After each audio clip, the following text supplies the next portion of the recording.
Welcome to SEC Football Live, recapping the college football playoff national championship semifinals and the end of an era, both the four-team era, both the and the SEC season as well. His name is Michael Bratton. My name is Braden Gall. Get into the comments, everybody. Happy New Year, Merry Christmas. It's been a couple of weeks since we've been together. Happy holidays, happy Hanukkah, the Festivus for the rest of us, the feats of strength and the airing of grievances. We are here for all of it. Alabama season is over. I have a lot of grievances. Mostly about Tommy Rees. And what the hell was that play call? Well, I think the center snap exchange for Alabama is probably something they need to work on in the offseason, and I'm not sure that's Tommy Rees's fault. So today on the show, we're going to have a lot of stuff to discuss today on the show. Yes, the Nico hype train will be unbearable and out of control all offseason long. Also, Garrett Nussmeier, how did he perform for LSU? Signs of growth for the LSU Tigers. Looking at Missouri's win. Is it, though? Is it? Well, we'll get to that. Oh, okay, sir. Offseason hype for some quarterbacks, of course, that played in bowl games. Missouri and Ole Miss clearly feel like they're going for it. So we'll take a look at some tiers in 2024 as well. I think Georgia, we've got to talk about Georgia as well. And, of course, we'll discuss Alabama's loss in the Rose Bowl to the Michigan Wolverines. Now, so a lot of stuff to get to today on the show. If you want to jump into the comments and you have questions, please come on in. We got you covered here. Head on over to the 440 Sports YouTube page. That's 440 Sports. We have a shit ton of SEC football content for you over there. We did a deep dive into the history of Texas football, for example. We're going to do a lot of that stuff this offseason where I'm going to get guests and we're going to sort of take deep dives into individual topics around the SEC. So come on over to 440 Sports and give us, of course, please give us a subscription over there. We would really appreciate that. And, of course, you can follow Michael all over the internet, SEC Mike. He's everywhere. So. I really liked your interview with Jeff. What's his name? Ketchum. Yeah. Thank you. I've never had him on. I've had Anwar Richardson from his show, but Jeff seems like he's a great follow, and that was a tremendous interview. Too bad it just didn't go his way there in the playoff. Thank you. Michael has now fulfilled his entire calendar year's requirements of being nice to me in the first 10 minutes of the year. So I do appreciate that. No, we're going to do that kind of stuff all year long. We want to take off-season deep dives into players, coaches, programs, history. I want to understand the inner workings of all this stuff with all of you guys. So come on over, 440 Sports over there on the YouTube page. I'm going to get to... sorry to cut you off here, but I think it's especially important, not that the other 14 are, but for Texas and Oklahoma, for some of us to get to know those programs, essentially. And for them to get to know us. Like, I think Texas knows about A&M, they know about Missouri, and they know about Arkansas. They've got a lot of history with those programs. Oklahoma, same thing. But how much do they really know about Tennessee, Florida? They've got those fans need to be brought into the fold as much as we need to bring Texas and Oklahoma. So it's going to be, I think it's going to be a lot of fun. I think both programs are geared up for being competitive. We'll talk about the tiers of what 2024 might look like in the SEC. I think there's some clear tiers. Roll tiers.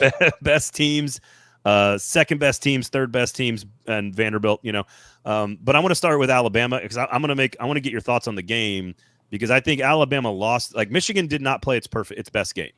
But Alabama, to me, I think the reason Alabama lost the game is that they were Alabama. And I say that by saying, and I think you kind of said this all along, you were kind of right and kind of wrong, and I was kind of right and kind of wrong about this. Like, Alabama is not as good as Alabama has been. This team is flawed. They don't protect the quarterback as well. They don't have Judy and Waddle and Cooper on the outside. They don't have Derrick Henry in the backfield. They don't have Dante Hightower at middle linebacker. They're not as loaded as they've been in the past. The quarterback had some limitations early in the year. He needed to be developed. I think you're right to mention Tommy Rees, and I'll let you go on that. But they kind of played their game, and they were the same Alabama team we saw all year, which was a little bit flawed relative to Alabama standards. And at the same time, they were still one play away from potentially playing in the national championship game. So I think you got to give credit to Saban for what he accomplished this season and the job he did getting this team to where they were. And honestly, just the setting, if you've never been to the Rose Bowl, that is as perfect a setting outside on grass with the sun setting. It's just the stadium is filled with history and prestige. It is a spectacular place to watch a game. And I just think Alabama was Alabama on Monday night, and Michigan was better. And I think that's sort of the story on Alabama football this year. Don't you think? Well, safe to say, Braden, I'm as stunned as everybody else when I'm right on something. But, yeah, Alabama, I don't know. I don't know how I feel about it. If I'm a big Alabama fan, I don't know how I feel. We won the SEC, prevented Georgia from dominating the sport. I guess that's what they're going to hang their banner on. But it was a failed mission. Didn't win the national championship. Lost to Michigan. I don't think that Michigan team's that good. Maybe I'm just biased, and I've only watched them like twice this year. But neither time did they truly impress me. That felt like Alabama cost themselves with the snaps, with Tommy Rees, with Jalen Milroe having his worst game since Texas. It was like all the issues we had at the beginning of the year that I thought had been solved, they all reared their ugly head in the game that mattered. Now, maybe that's a credit to Michigan, maybe. But you telling me, Braden, and I know you hate the SEC, but you're telling me if we put Georgia and Michigan on a neutral field today, that Georgia's not going to whoop their ass? And I get it. Georgia lost a game that mattered, so they didn't deserve to be there. But they're better than Michigan. They're better than Washington, even though their quarterback, we'll get to him, I assume, but he was incredible. I was very impressed with him. But no, I mean, I guess I'm just befuddled of what to make of this Alabama, because it just seemed like they played their C game here and damn near won it, like you said, but just miscue after miscue. As Saban said it after the game, it was basically like we held ourselves back, dominated on special teams, which that's an overlooked aspect of the game, but they absolutely dominated in that aspect. And if not for penalties, if not for bad snaps, if not for some errant throws, I think Alabama would have whooped the hell out of Michigan, and they probably should have. So you're saying Alabama, that was their C game. I would say that's sort of like their game. Like I agree that they made some more mistakes than usual, but what's been the talking point around Alabama for 2 years? Undisciplined, too many penalties. I mean, the snaps got to be fixed. That thing's got to be fixed. I would say it's probably a B minus. It was probably a B minus Alabama game because, again, I think they had a chance to win. Michigan also, here's the other thing. That was not even close to Michigan's best game. So you have to give credit to Michigan here. That they also played a very sloppy game. They muffed 2 punts. They dropped passes. Like that, Michigan outcoached this particular Alabama team, but I think it's because Michigan is actually just the better football team this year. And very rarely do I say it. If you listen to our shows last week, I picked Michigan to win outright. I switched my opinion. I went from Alabama to Michigan because I thought Alabama is sort of a flawed version of what they normally are, which is what they've been all season. And all the things that we saw all season, which is an offensive line that can't protect the quarterback, a receiving core that doesn't have superstar power like it used to. Middle linebacker was completely confused for most of the game because Michigan's scheme was very good. But Michigan played a B-minus game too. So you're telling me Michigan beats Georgia on a neutral field? No, that's not what I'm saying. We're going to get to that in a second. I said it all for 3 weeks. I've said this, and I've said it on every platform, on every show I have. And that is that the team that got screwed the most in the playoff was Georgia, not Florida State, not Ohio State. It was Georgia. And that I think Georgia is still the number one team. And people look at me like I'm crazy. And I don't give a shit about the Florida State score. That game is not the reason I think Georgia's the best team in the country. I think Georgia's the best team in the country based on the 13 games they played this year. And I think they would have won either one of the games. I think they would have won either playoff game had they been in Alabama shoes, Michigan shoes, Washington shoes, or Texas shoes. I think they would have won that game. The only team, ironically, that I think would have truly pushed them around, not pushed them around, but challenged them, is if they had played Washington. Because I think Penix is very C.J. Stroud-esque, and that receiving core is very Ohio State-esque, and I think that would have given Georgia some trouble. But I would have picked Georgia to win either of those 2 games on Monday night if they'd replaced any of the 4 teams. So you're telling me Michigan would have beaten Nico? I don't think so. Right. I mean, again, Michigan, I watched Michigan play Iowa. They look like dog shit to me. I was impressed with Tennessee and how they looked against freaking We're not talking Iowa. About that yet. Stop. Won a division title. I think Missouri could beat Michigan. Stop it. Stop it. They whooped the hell out of Ohio State. I think wore their ass down. It's okay to just say, look, every now and then, like every 8 years, like every 8 years, there is one team that just builds to this moment and wins a national championship or gets over the hump or breaks through. And again, this is what it took. This is Michigan's best team in like 30 years. And this is Nick Saban's worst team at Alabama since 2007, statistically, based on the metrics.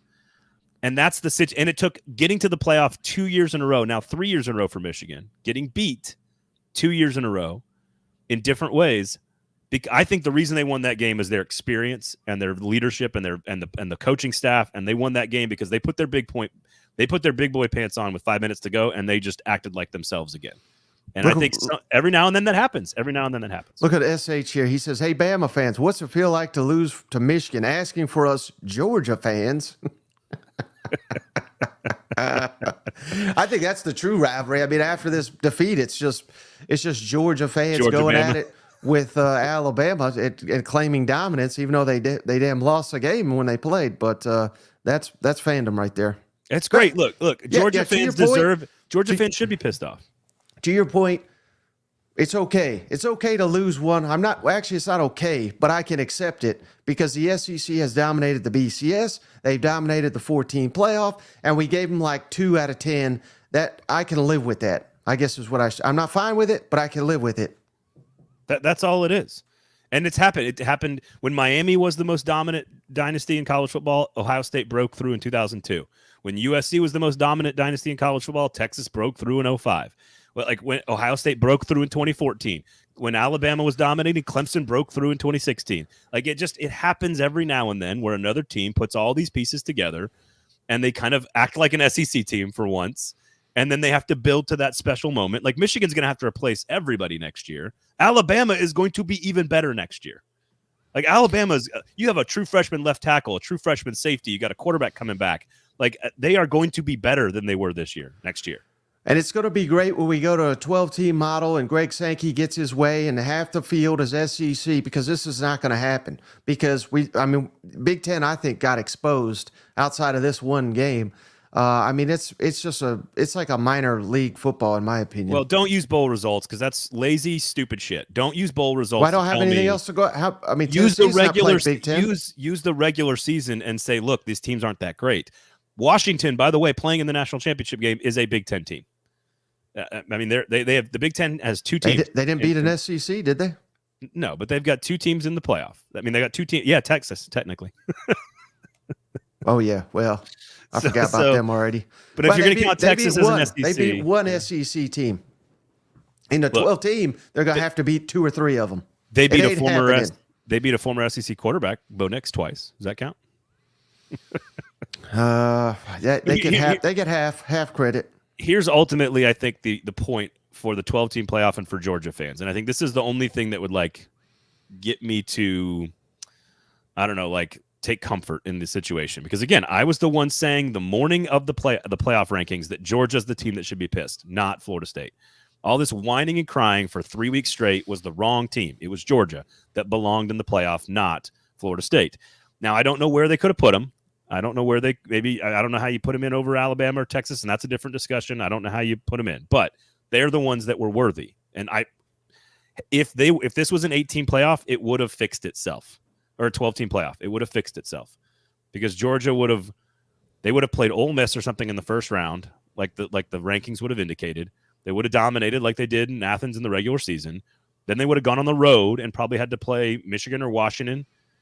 Actually, it would have been a neutral site game, I guess, against Michigan or Texas or Alabama. Then if they win that game, then they're playing Michigan or Washington in the championship game, and I would absolutely pick Georgia to win most of those games. So that's all right. That's the right call there, Braden. I'm trying to see this. Thank you, Michael. Okay, this guy's saying that the ACC's got a winning record over the SEC in bowl games. I don't care about bowl games. Clemson. They're not real. They're not real. Georgia beat Florida State. They're not real football games, guys. 1-1 is not a winning record. I thought ACC had good academics. I guess they don't. I don't know why we need to even discuss the ACC, because the committee showed us in their rankings that they don't believe that the ACC they were the worst league of the 5 leagues. It was clearly the worst league. Well, let me ask you this, Braden. Last night's results, Alabama losing, does that push, or maybe the answer is none at all, but does that push Saban further to retirement because he got out-coached by damn Jim Harbaugh? Does it push him closer to Revenge Tour 6.0, whatever the hell we're on now? Or is it just absolutely no effect whatsoever? Thoughts on that? This is like Grateful Dead and Company. Like, this is like the 13th live album that Nick Saban's putting out, Revenge and Co. No, I actually don't think he's going anywhere. I think had he won the championship and like, because I think it's fair to say, had they won the national championship this year, which again, they were a couple of plays away from maybe playing Washington in the title. Mm-hmm. I think had they won the national title with what is probably his best coaching job, I think you would then say that's a reason why he might walk away. But I do think and I've talked to Paul Feinbaum about this. I know you have as well. And I've talked to people around the program. The only thing that will get Nick Saban to retire is if he is not the best anymore. And whether that's him sort of judging himself on his own daily standard, or if it's just like his team can't win the championship anymore. And it's been, oh my God, gasp, 3 straight years without a championship. So I don't know. I think he's back next year because I think this team is loaded next year.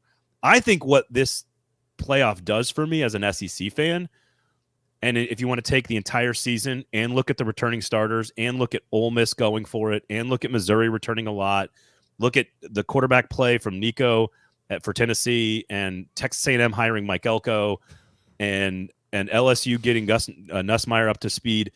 I think it tells me that next year is going to be it's going to be awesome. Bring in a 10-win Oklahoma team and a Texas team that was also 1 play away from the national championship game. And you put all that into one league, it's going to be spectacular next year. Is there anything more pathetic than Lane Kiffin, though, during these games? Like his thirst for that Alabama job while he's finally assembled a roster that could compete for a playoff and a national championship, and he's sitting here, go Bama, run Jalen, run. No, don't run up, just run up the middle. You know, I mean, he's having fun with it, but we know, Braden, and you can tell the audience, he's desperate for that job that he'll never get. Well, okay, here's the deal. He would never get the job if the current people deciding on the job are in charge of the job. Mm-hmm.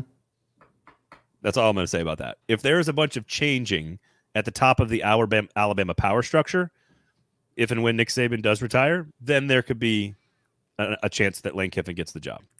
So the real question then is, Braden, does he take the Florida job next year, or does he wait for Nick Saban to retire and maybe those people change and he can get his dream job? What if you were Lane Kiffin's agent, Jimmy Sexton, what would you be telling him to do? Tweet more. I don't know. Like I think much like your Twitter account, I don't take anything that is on Lane Kiffin's Twitter account seriously. I think it's just perfect. It's pure entertainment and lovely and quite fun. I enjoy it. No, I think Lane Kiffin is going to be able to pick where he wants to go if he wants to leave. But Auburn is a better job than Ole Miss. It's a little more dysfunctional than Florida traditionally, but he didn't take the Auburn job. So I don't know. I think there's a lot less pressure to win at the highest levels at Ole Miss than there is at Florida. You can be fired at Florida pretty fast. Whereas at Ole Miss, if you go 10-2 every year, they're going to have a statue of you outside the stadium in a couple of years. So right. But is it crazy to sit here, Brady? Because we're all doing it now. I don't know. I shouldn't say everybody, but basically everybody I've seen, we're hyping up Ole Miss now. We're hyping up what they can accomplish. What if they fall flat on their face? I'm not saying they're going to run his ass out of town, but a lot of the questions about Lane Kiffin and can he win the big game, that'll be validated too. I mean, this has got to be this is the best team he's got. The path is there, but this is also the most pressure. This is the most expectations that Lane Kiffin has had since his Southern Cal team. A lot of people forget this. #1 in the preseason, and people will say, well, they shouldn't have been #1, scholarship, this, that, and the other. I don't even think they made a damn bowl game. So there's been once before where Kiffin has been in a similar situation, and that was years ago. So that doesn't dictate what's going to happen in 2024. But this has happened once before, and he completely shit the bed. If he does it again, and by shit the bed, I mean, I think I'm saying like 9-3 next year, because this should be a really good team. If that includes getting your ass whooped by Georgia, and maybe who do they play? LSU, Oklahoma, and Georgia. I think the three. They play 3 really big games right here. I think. Boom. Wow. Oh, hey. At October 5th November 9th, Georgia at home, LSU at LSU, Oklahoma. I mean, if they get their ass whooped in 2 of those games, if they go 1-2 and they lose, let's say they get their ass whooped by Georgia, they get their ass whooped at LSU, and then they lose the Egg Bowl. This is a complete failure. Egg Bowl. All right, pull the schedule down. I'm tired of leaning. Here's the thing. They play Florida, LSU, Oklahoma, and Georgia are the big ones from like a talent perspective. And if they go 2-2 in those games and they beat Mississippi State and they go 10-2, I would say that is expectations. So I don't think shitting the bed is 9-3. We're going to get to Missouri in a second. Jeff, 2 different Jeffs there, by the way. They just went 10-2. But here's the deal. Or 11-2. But they should not, like, I think expectations, and we're going to talk about this. With Texas coming into the league with also a very loaded roster next year, Alabama and Georgia, I think, are going to be better than they were this year, in theory.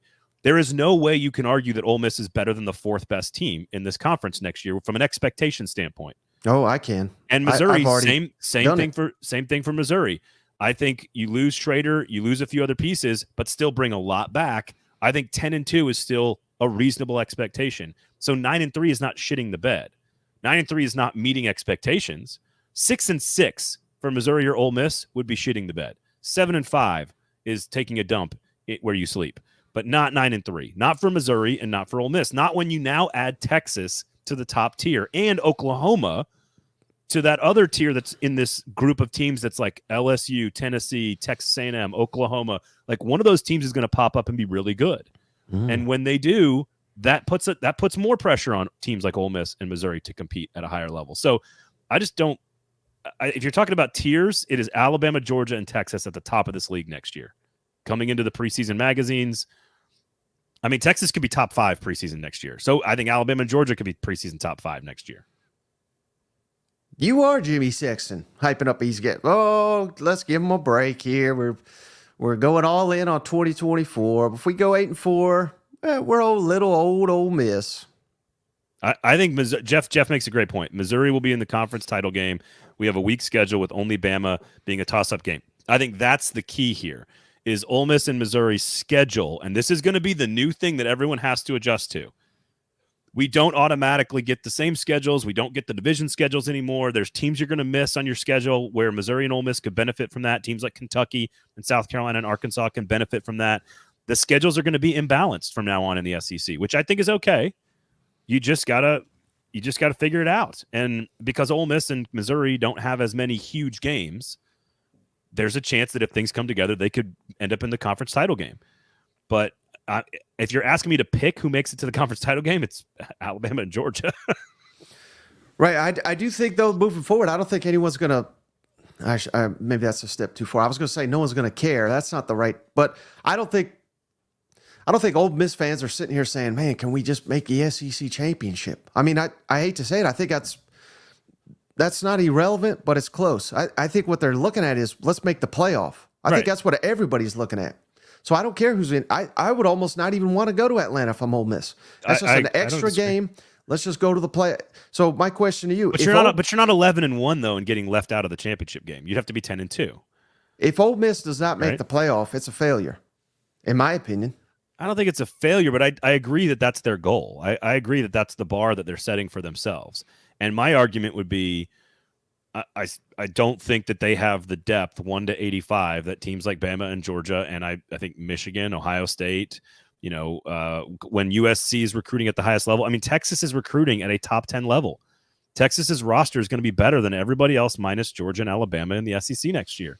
And if Ewers comes back, which I think he's going to, I just think the schedules are going to be brutal, so there's going to be a bunch of losses. Could Missouri and Ole Miss both get in at 10-2 without having to play in the SEC championship game? Absolutely.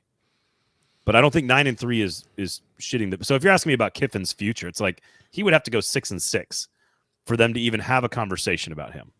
Same with Eli Drinkwitz at Missouri. So, well, the good news for the rest of the SEC is Texas. Their coach is still Sarkisian. So, I mean, I'm not impressed, man. I mean, month to prepare. That's what you came up with. I mean, they scored 30 points, 31 points. So and had the ball. I was not impressed with their final possession. I thought that was unimpressive. They didn't lead the entire game, Braden. I thought Quinn Ewers played one of the worst games of the season. His quarterback, he was just off the entire night. Like as good as Michael Penix was at his accuracy and his timing, Quinn Ewers missed open receivers. Like I don't know. They ran the ball over 7 yards a carry. Like I don't think Steve Sarkisian was the problem until the end, where on the last possession you've got 4 shots at the end zone, and like one of them's a swing pass to a running back, and the other one is like basically a giveaway play. You didn't get him on the run at all. You had one good throw to the end zone. I thought that was I had a problem with Sarkisian from that standpoint, but I don't know. I think Sark's a pretty good coach, and they went 12-1 and won their first conference championship since 2009, and they were one play away from the national championship game. So I don't think it's time to be throwing babies out with the bathwater. So I do think we can talk about some of these quarterbacks if you want to and get excited about next year. Sark's got a worse record than Jimbo after 3 years. I think A&M fans were the most happy last night. I believe it. I believe it. Can you imagine Texas can you imagine A&M fans, Texas, playing for a national championship in Texas A&M's backyard in Houston, with moving to the SEC next year and taking all the headlines away in the state of Texas? That would have been as bad a situation for Texas A&M as it could have possibly been. So I agree. They were rooting as hard as possible for Washington. So, but hey, I can't do the Buc-ee's thing. My wife wants to do it all the time with the kids, and I'm like, I just don't need to go to the largest gas station in the history of the world and eat meat. It's just not my thing. It's not my thing. It's not my thing. Have you been to one? Oh yeah. Their gear's everywhere, and the great marketing campaign. I love the marketing campaign, but man. I think they have one on Auburn's campus, as I've been told many times. I won't do it. Maybe some beef jerky. Maybe I'll go get some beef jerky. But I don't normally eat gas station meat. It's just as like a life principle. It's just not a thing I don't do. Okay. So chicken on a stick. You're not a chicken on a stick kind of guy? I from like a good dive joint that's like in the neighborhood that I trust, yeah. But I don't know about a interstate gas station. John says, "Is Buc-ee's worth it? You gotta go. You gotta go once." But I tend to lean more. It's not worth the hype. That's what I'm saying. In my opinion, but it's worth going to. Oh, Bo's right about this. The Buc-ee's Bowl is coming. That is absolutely true. That is 1,000,000% true. They've got a brilliant marketing department. We've got to put it in Alabama, right? Like instead of the Birmingham Bowl, it should be the Buc-ee Bowl, the Birmingham Buc-ee's Bowl or something. I was going to say play it at Bristol Motor Speedway.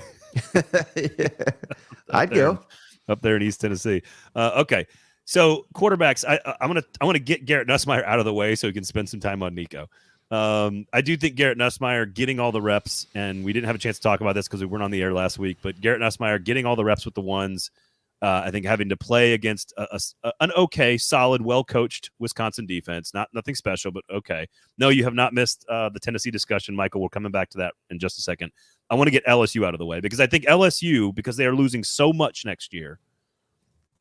And they just lost one more. Mekhi Wingo just declared for the draft. They are losing so much top-end talent. Now, Brian Kelly's recruited well, but they're losing so much top-end talent that I think a lot of their chances to be in that top tier next year are dependent on Garrett Nussmeier. And I think getting the experience of the practice to be the starting quarterback in practice with the ones and going and playing in a bowl game and getting reps against a good, well-coached defense like Wisconsin, I think is absolutely critical to LSU's success for next season. I don't see playoff caliber LSU, but they've always recruited well enough, and Brian Kelly's a good coach. So the defense has to take a major step forward. Is Matt House still the defensive coordinator? That's a concern. And I'm selling stock.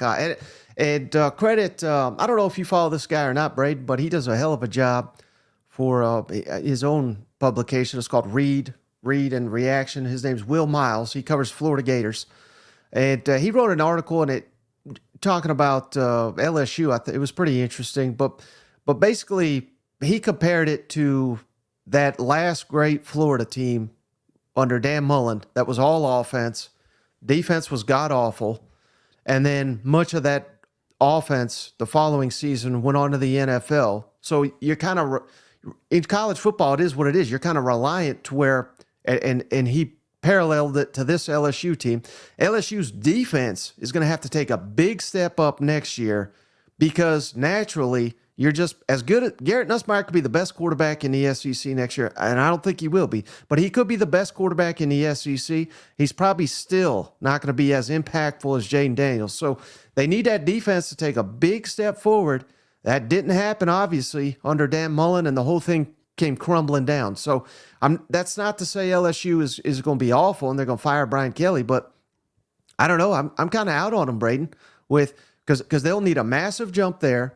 They're losing so much on, like you said, and this it may not be fair to have this blanket of a statement, Braden, but because Garrett Nussmeier, let's give him credit. He come back, big arm. He's got a NFL arm, whatever the hell that means. But I mean, he's got serious arm talent. Yeah. But I would just, in today's college football, I would never,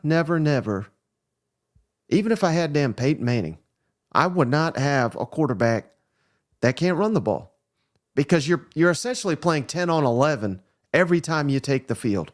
And again, there are certain guys that are good enough. Garrett Nussmeier's not one of them. But yeah, I don't know. I would only recruit quarter, and that doesn't mean everyone's got to be Jalen Milroe or Jayden Daniels or anything like that, but just a quarterback that could be a true threat to hit you with his legs on 3rd and 8, 3rd and 7, something like that. I think you have to have that in this gauntlet that the SEC is going to be. So I don't know. I mean, I feel like if they win 9 games next year, LSU, let me throw up their schedule real quick. If they win 9 games, and considering they play Southern Cal right out the gate, they play UCLA 4th week of the season. Their first SEC game's at South Carolina, which I don't think South Carolina's going to be very good next year, but you never know. Could be a night game. Williams-Brice, you lose that one, we're in real trouble. If they go 9-3, I think this is a hell of a year for LSU. There's a lot of winnable games on that schedule. I mean, Ole Miss could kill you. There's also a lot Alabama of losable.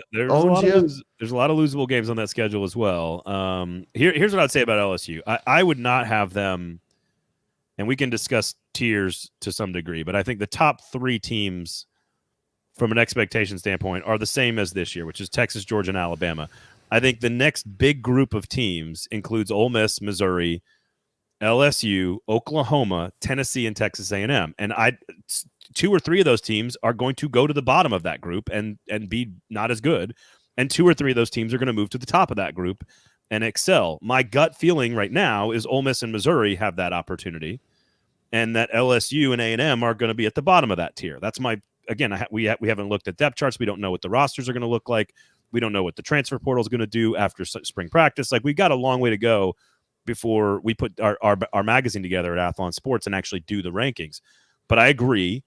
I would actually compare it very similarly to going from Hendon Hooker to Joe Milton. Like, the way Tennessee fans last year just assumed that the quarterback play was going to be as good. And I tried to tell you guys all summer that's unfair. It is unfair to ask Garrett Nussmeier to replicate Jayden Daniels. It's unfair. It's just not. And so I think they have to be significantly better in other areas, as you have said, Michael, if they want to get back to a 10-win season. And I think 9-3 is, again, I think 8-4, 9-3 is about right for next year's team. The question is that good enough in year 3 at LSU? And I think there is some context in that they are in a rebuilding year, but you can't have too many of those at LSU. You've got to be able to turn it around fast. So. And at some point, and again, maybe it's, I don't know if fair is the word we want to use here, but new era, NIL portal, we're all trying to navigate it. I think it's fair to say that LSU has, I mean, hell, I would assume they have an NIL like Ole Miss, but I don't know if they do. And they've misevaluated horribly in this last year in the portal. And some of that's injuries, some of that's suspensions, which is, again, maybe that's not fair to critique. But if they do that again, if they misevaluate the portal again, I don't know. I mean, this is going to be a rough season. And Brian Kelly has said it, I think. He said year 3 is the year.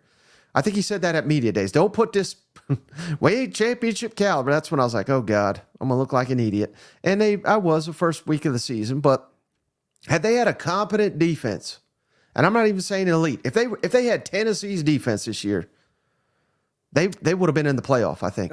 Maybe. Tennessee's defense had some moments of like shitting down their leg against Florida and Missouri and all the best teams, which brings Arlen's question is great. I agree. MIZ is playoff bound, but does making the playoff make you top tier? And I would say no.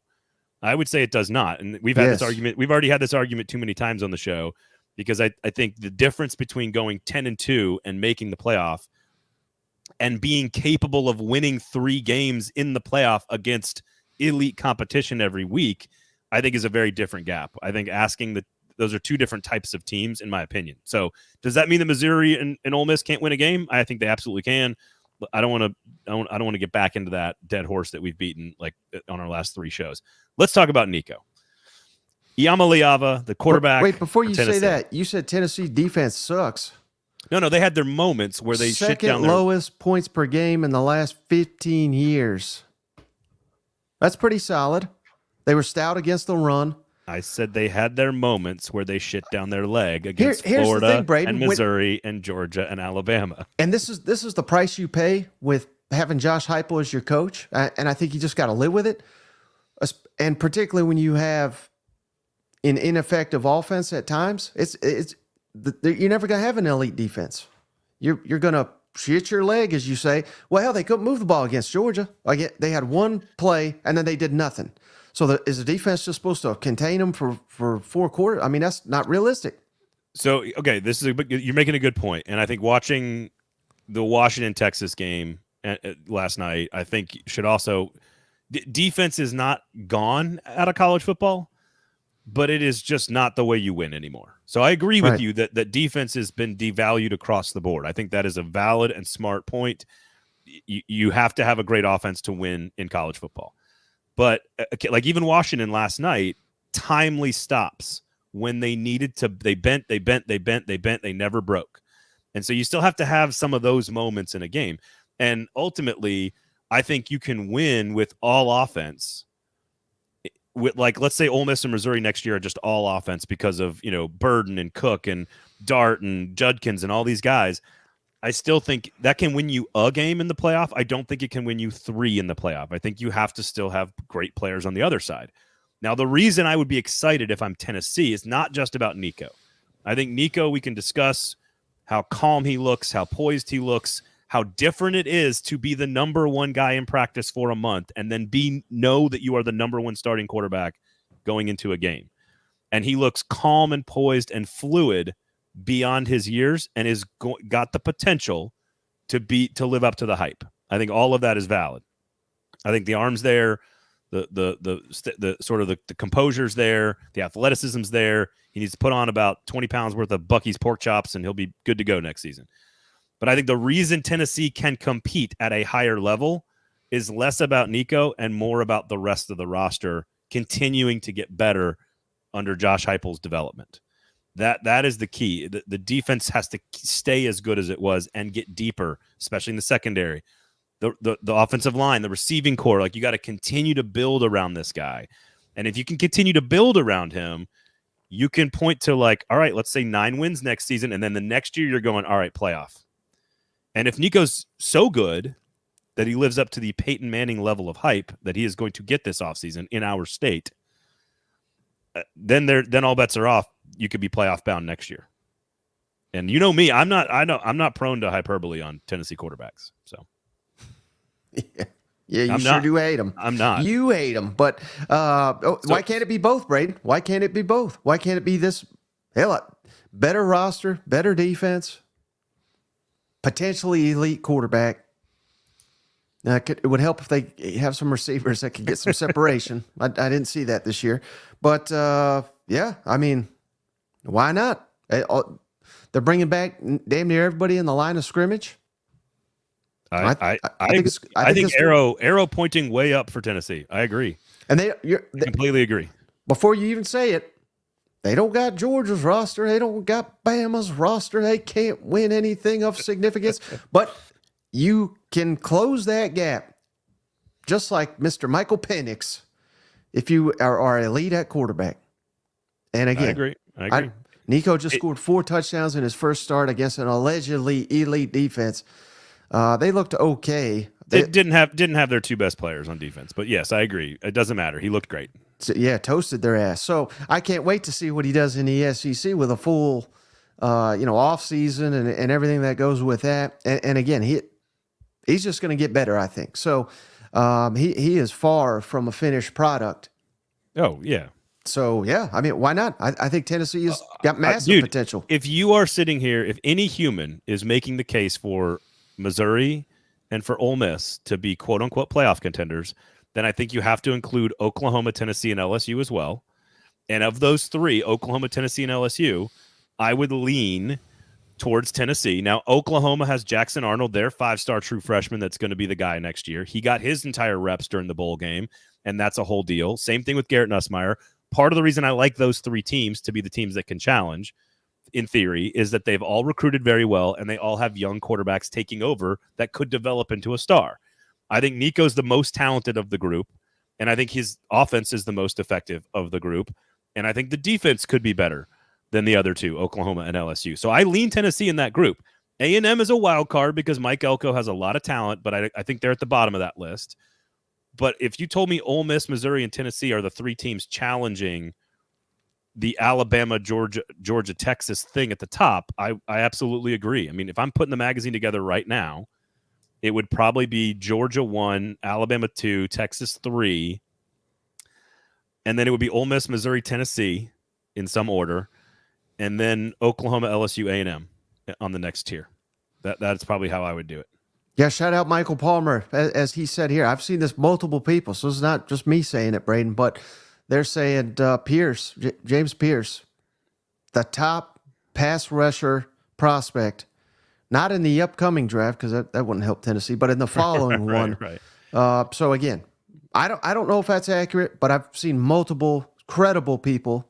Charles Powers, I think is his name, on 3. No, Pierce is Jesse Pierce Simonson, who I respect mightily. I mean, if he's, I don't want to call him Will Anderson. I hate comps and everything, but if he's elite pass rusher, money year. He kind of has some like Will Anderson, like Gumby off the edge skill set, actually. Right. Also the best defensive back for the Volunteers probably as well. James Pierce is. No, I think the Slim makes the point for Tennessee ultimately is how much of that top 5 class from 2 years ago, how much of these top classes that Heupel, how many of those guys get into the starting lineup? And as they get into the starting lineup, the team gets better overall. And when the team gets better overall, that's when you can start competing at the highest level. And in the short term, are they good enough to sort of replicate what they did 2 years ago, which is go 10-2? And if they go 10-2 and Nico's as good as his talent indicates, and his recruiting ranking and his hype indicates, then they can absolutely make the playoff. It's no different than Missouri or Ole Miss. They could all be 10-2, and if they go 10-2, they're going to make the playoff. Did you see what Hendon Hooker said about him? No, what did he say? He said he's the chosen one. He's talking about Nico here, so I'm excited for it. This is so much better than had he been a complete flop in that bowl game, and Tennessee fans for 9 months would have to worry about. Oh, it's going to be unbearable. If Heupel was a one-hit wonder. Instead, it's 8-4. That was the 1 year off. You know what I mean? Didn't I tell you this all year? I tried to tell you this all year. This was a maintenance year for Tennessee. Again, I'm not going to bash Joe Milton because I think he did some nice things, and I think he was basically who I thought he was. Not elite in the SEC, not bottom. Exactly. I put him number 7, I believe, in my quarterback ranking. So I think it's about right where he was. But the thing with him, and it just seemed like nothing was like smooth. I don't know how to explain it. Everything was hesitant. Everything was. It didn't seem like he had a great feel for the game. Now he did. And you just trashed him all off season for it. He had that feel in the Clemson game. I don't know what it was, but because it's not a real football game, you jackasses. Stop making bowl games real football games. They are practices. Maybe that's what it was. It was practices. It didn't matter if you got killed in that game or if you won big, or it just didn't matter. The pressure wasn't on. Whereas I don't know what. Now I say all that because when I watched Nico, it just seemed like completely at ease. Like it just seemed like even at times I was like, why is he not throwing it near the goal line? He had a guy there. He scored a touchdown. It's like you can't argue with results. You know what I mean? It's still. I don't even think the offensive line did a great job protecting him, and a lot of it was on his shoulders. They did not. Which is just unique for a true freshman making his first start. I guess he also has alleged great defense. He also needs to throw the football away faster. He needs to learn how to go through his reads quicker. There's a lot of work to do, but the talent is there. The most impressive thing, though, it's not the sort of the fluidity in the pocket and the quickness, athleticism, or the big arm. All that stuff's important, and it's why you get ranked as the #1 player in the nation. Again, there's been a lot of hyped quarterbacks for Tennessee. Like you can go down the list of Tyler Bray, Eric Ainge, Casey Clausen, Jarrett Garantano. You got Joshua Dobbs was a 4-star recruit who actually probably did live up to his recruiting ranking. But none of these guys were #1 player in the nation good the way Peyton Manning was ranked. This is the only guy since Peyton Manning that is the #1 player in the nation and coming to Tennessee to play. So the hype is going to be Peyton Manning level-esque in the state. The reason I think I'm optimistic about him living up to that expectation is his composure. There's plenty of things he's got to work on, but it is about the composure and the how poised he is against a very good defense, and that sort of asset to his game when you package it with 6'6" and an athletic with the big arm. Like it's the ability to sort of stay calm. And have the game's going to get slower for him. It's just going to get slower for him. And so the question is how fast how fast does it slow down? is the question. You put any stock in the team having more confidence and just the belief that with Nico that they can beat anybody? Because I mean they'll never say, but I don't know if they felt that way with the. Again, I think ultimately what I'm excited about if I'm an SEC football fan for next year, aside from like your own team that you're excited about, is that we have really, really good, exciting young quarterbacks in this league. There's a couple of really good veterans that maybe aren't elite, but are good enough to win on any given Saturday, the Graham Mertzes of the world. But Jackson Dart, Carson Beck, Jalen Milroe, Quinn Ewers, Jackson Arnold, Nico, Garrett Nussmeier, Brady Cook is a great player. Like there is great quarterback play in this league, and it's great quarterback play at the best teams. That's the other thing. It is Georgia, Texas, Alabama, LSU, Tennessee, Ole Miss, Missouri. Those are the best teams, and they all have, likely, Oklahoma too, the best quarterbacks. And that is going to make for great Saturdays. It's going to make for great games, and it's going to make for a wide open year, to which I would still pick Alabama and Georgia. And don't discredit now Jeff Lebby at Mississippi State. He's like a quarterback whisperer. So, if he can get, what's his name, Blake Chapin, if he can get the most out of him. Bobby Petrino, say what you want about him. I think all good three A&M quarterbacks this year that played, I think they all had their best seasons. South Carolina's over the moon of Lenore Sellers. They're telling me he's better than Nico already. I like it. I missed his bowl game. Didn't get all that practice time that Nico got. We know Hugh Freeze, when he's not focused on recruiting, can coach a quarterback. Did you say Mertz? I apologize if I missed it, but he blew me away. But I thought he would be bad. He was arguably the best player on their offense. Yeah. Ewers did look mediocre. Geraldo, Ewers did look mediocre last night. That was the worst game he's played maybe all season. He was just off. He also, I'm pretty positive he got a head injury in that game, and they put him back out there. So I don't know about that. And yes, absolutely, Jalen Milroe is one of the best quarterbacks in America. He finished 5th or 6th in the Heisman voting. Yep, 5th. He was extraordinary in his run up. He was extraordinary against Georgia. He was the only reason Alabama even had a chance in the fourth quarter against Michigan. The defense is pretty good too, but don't give me anti-Milroe slander on the show. I will not stand for this anti-Jalen. Well, he Milroe lost, slander. so he's garbage. He shouldn't even belong on the roster. You know how this works, Braden. I don't know. That's how it works. I don't know whose team that guy is, but he'd probably take Milroe over his quarterback, probably. Yeah, I would guess.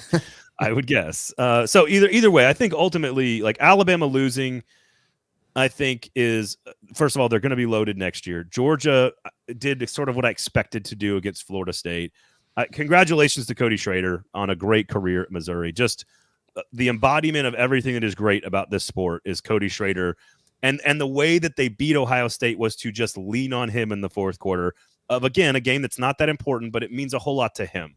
Right. And you could tell he didn't want to take his helmet off after the game. Like, Ole Miss, to do what they did on offense against a very good Penn State team, catapults them into the offseason with lots of conversation about that team. So Nico, like Schrader's going to be able to wear the helmet one more time.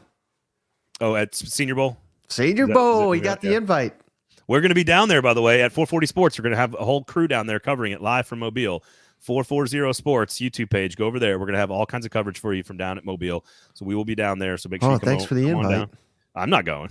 Oh, okay. I send people to do this stuff for me, Michael. Oh, okay. So it's look, there's a whole lot of, I just think we are entering a new era with a new organizational structure, new playoff, new everything. Look what Bo says. He said, hell, we would have taken Milroe, but he probably would have gotten hurt. He's an A&M fan. Yeah, that's all they do is get quarterbacks hurt down there. That is absolutely true. So again, I think 12-team playoff, no divisions, new era of college football. Ole Miss is geared up, ready to go. Missouri has got people coming back. Alabama and Georgia are going to be excellent. Exciting new young quarterbacks at Oklahoma, at LSU, at Tennessee. There's veteran at Florida. How much better do they get? Billy Napier better hope they get much better. And then there's like all these other stories we haven't even gotten to because we're going to have all offseason to do this. But like Auburn, I imagine will be better. I imagine Auburn is going to be better this year. Yeah, maybe. I don't know. I don't have any faith in them. I just think they're going to be better.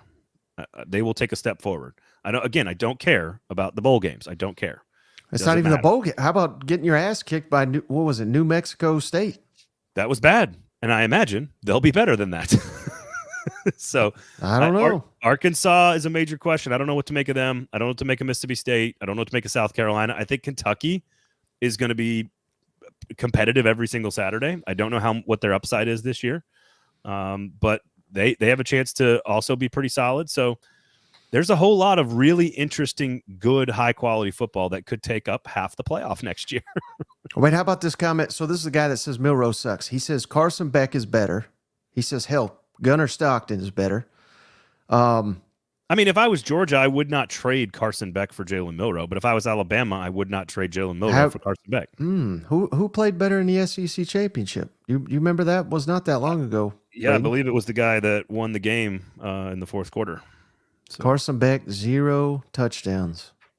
I mean, Jalen Milroe was fantastic most of the season after the South Florida benching. So right. Anyway, the point is there's a ton, even with the SEC being eliminated from college football this year and the SEC not having a dog in the national championship hunt, I still think there was a whole lot to get excited about in this bowl season.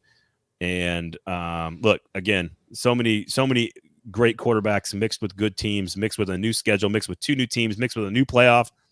We got a lot of stuff to discuss this offseason. It's going to be a lot of fun. I'm excited about it already. Who's getting fired first? We doing firings yet? Sure. It's never too early. It's Sam Pittman and Billy Napier and Shane Beamer. Those 3 are on the hot seat. Ooh, Beamer, huh? It's those 3 coming in that need to have a good year. They all have to have a good year. Milroe is a tight end in the NFL. He's not that big. What if Kentucky sucks? I think that's a problem. Would Stoops get on the hot seat? He's not a fire. It's not this year being fired. I think Sam Pittman and Billy Napier could be fired this year if they're bad. They could also show major improvement. Mm-hmm. I would not say. I think if Kentucky is bad in 24 and they're bad again in 25, that's when you can start to talk about hot seat. But otherwise, he's the most successful coach in school history. So no, not yet there. So okay, we are full of it. Beck's stats were better. You guys try to be diplomatic with your takes. I'm not diplomatic. They're both great quarterbacks, and Jalen Milroe is a little bit better. I mean, I'm sitting here looking at the stat. Beck, he did have 243 pass yards, 0 touchdowns. His rating 142. Jalen Milroe's rating 155. 2 touchdowns. Jalen Milroe was brilliant on the final 2 drives of the game that eventually won Alabama the game.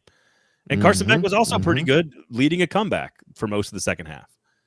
They're both great players on great teams. I don't have to be diplomatic about that. I could just say the truth, which is that they're both great. So we've seen them go head to head. Neither of them are Michael Penix or neither of them are Caleb Williams, the guy. Neither one of those guys are the number one player in the nation. So that's not what we're trying to say. Right. I do think Carson Beck will be a high NFL draft pick though because of how tall his neck is. And I would also say, Braden, we've seen some fantastic football from Jaden Daniels, and they went head to head against. Now, I kind of hate it when we say like head to head because it's not Jaden Daniels versus Jalen Milroe, but in that game, of course, he got knocked out. But Jalen Milroe was the one that I thought he looked fantastic playing the guy that won the Heisman. You could tell me which quarterback's better that day. They were both pretty close. They were both elite. And didn't Milroe have like 180 yards rushing and 4 touchdowns in that game? Yep. Yeah. That's awful. I will not allow He's Jalen Milroe slander. I will not allow. What are we talking about? This Jalen Milroe slander. Even I'm not crazy enough to say something like that. Let all naysayers know. That's all I got to say. Lank or whatever. If you know, then you know. All right. Either way, it's going to be awesome. It's going to be great next year. I can't wait for the offseason to enjoy all the drama and all the takes. Otherwise, we got a lot of really interesting stuff planned for you over at 440 because we're going to take deep dives into all 16 teams. We're going to do deep dives into all the situations around the conference all offseason long. And before the magazines even come out at Athlon Sports, which again will be out in like sooner than we think. We're already like working on it. So it's going to be a lot of fun. Mike, where can people find you? On the internet. Let me ask you this, Braden. If it's not Georgia, if it's not Alabama, if it's you love Texas for some reason, let's remove them. No Georgia, no Bama, no Texas. Who's most likely to win the SEC next year? You can't pick those three. Missouri 1, Ole Miss 2, Tennessee 3. That would be my order right now. No wild cards, huh? You're going chalk? Well, we just don't know. Chalky guy? We don't know. I mean, those are all three of those teams winning the SEC would be chalk. A huge upset in my opinion. But I think I just don't think we know enough about what the rosters look like yet. There's going to be so much change. I know. That's why it's fun to speculate. There's going to be so much change. But I think who's got their quarterback back, their coach back, and their stars back, and the line of scrimmage coming back. I think it's Missouri and Ole Miss. I don't think there's any reason to think that. I mean, they lose a couple of big pieces. Missouri obviously losing Cody Schrader is a huge deal, but those two the schedules help them out too. So this could all change with declarations, with portal, with coordinators, bingo, with Brian Kelly off to Michigan. This all could change when Lane Kiffin takes the LSU job in 3 weeks. I like that. That would be great for content. I think because I think Harbaugh is gone. I think Harbaugh is absolutely gone. Right. So that is naturally going to have like what if it's again, I don't think it would get to this point, but what if it's Mark Stoops, Michigan coach or something? You know what I mean? Like there could be dominoes that no one sees coming. Hell, I don't know. Maybe they call Josh Heupel. I don't think he'd take it or something. You know, I mean, it could be someone we have no idea who. Or what if it's like Lincoln Riley and then Southern Cal reaches out to Josh Heupel? You know what I mean? The only way you leave LSU, I don't think Michigan is a better job than LSU. So I don't. The only reason Brian Kelly left Notre Dame to go to LSU was to recruit in a deeper pond with bigger fish to win the one game he could not win at Notre Dame, which is the playoff game against elite competition. While Harbaugh has done a great job and is one win away from the title, I don't see Michigan as being all that different than Notre Dame, and LSU is a better job than Michigan. So to me, the only place you leave LSU for is the NFL. So I agree with everything you just said, Braden. That he leaves. But maybe he's been down here long enough where he says, "By God, I can't do this, and I'll never win this league." And we're not. And he's seeing what we just speculated. Are we going to be 8-4 next year? What's going to be the reaction? Yeah, I agree. If we trend down, That's the only thing that makes sense, because you're 100% right. LSU, much better job, or at least path to a championship in my mind. Yeah. LSU over Michigan. Well, it's more about like, can you get the elite guy? And I realize the irony of saying Michigan can't do that after beating Alabama going to the national championship game. But that is ultimately why he left Notre Dame, was he was fishing in a really, really great pond, but not the top pond for players. And the top pond is got Nick Saban and Kirby Smart swimming around in it. Right now, Texas is recruiting in the top 10 every single year. Ohio State recruits in the top 10 every single year. There's only a handful of teams that do it. And right now, like, you look at some of these teams in the SEC that are recruiting, like Auburn and Florida, powerhouse programs, Tennessee, powerhouse programs that are like 7th, 8th, and 9th in the SEC in recruiting. That's tricky. I mean, Ole Miss is like 11th in the SEC in recruiting. The question is, and we've argued about this, is can the portal close those gaps? And I don't know. Maybe it does. Maybe it doesn't. We're going to see. And remember when Brian Kelly got down there, what did they say? Oh, this is a cultural nightmare. This man's never recruited the South. That shit doesn't matter. LSU, I may have the numbers a little bit off here, but I believe they landed 12 of the top 14 in-state Louisiana prospects. Just flipped the number 1 5-star defensive lineman. So LSU is going to get its own, and that's been paramount to Nick Saban building his dynasty, is going into the state of Louisiana and pilfering it. And I don't want to, you never say it's not over, but they have kept that from happening this season, certainly. Yeah, it's big. I mean, LSU could be, I mean, again, I think we are in for, while the sport is changing and you have to adapt and evolve with the sport changing, I think the Saturdays in the SEC are only going to be more batshit crazy. And that makes for fun. Like, that makes for fun, good football and good weekends. And that's why we love the game. It's why it's my favorite sport. It's why it's what it is. On any given year, there's like 9 programs that could win a national championship if they've been recruiting at the right level, if they get their quarterback, and if the coach is the right guy. There's a lot of programs that could go deep. So we shall see. One thing to go out on here. How about this comment from David? Mike, I think he's right. I think David's right. But your refusal to acknowledge that there is good football outside the SEC makes you look silly. We've been doing this show for an hour, Braden. And New Year's Eve glasses are doing that. Yeah, like, look at all this shit I got on my face. He's like, well, by golly, your lack of acknowledgement makes you look silly. Like, David, this is entertainment. What the hell are we talking about here? That's true. That's true. Am I trying to be the most professional guy in the world? I mean, come on. No, that's my job on the show. What an idiotic take. Well, no, David, I do agree. Here's the problem, Dave. You got to acknowledge and understand where SEC Mike comes from. That's his shtick, man. He's just going to tell you, oh, Michigan's terrible, but I haven't watched them, and I don't know anything about them. I don't watch any of them. That's my job on the show. I watch all 133. I watch SEC. I watch every SEC game twice. There's not enough hours in the day to do anything other. If you want me to sit here and watch Washington and Michigan. I've covered all teams and all conferences for like 3 market leaders for 20 years. That's my job, Mike. You do your thing. Right. You do your thing. I do my thing. That's why that's why we're a married couple here, apparently, according to one of the comments earlier in the show.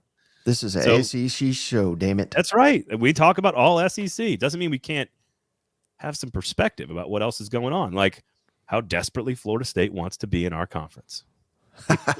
Those losers. Whiny little bitch.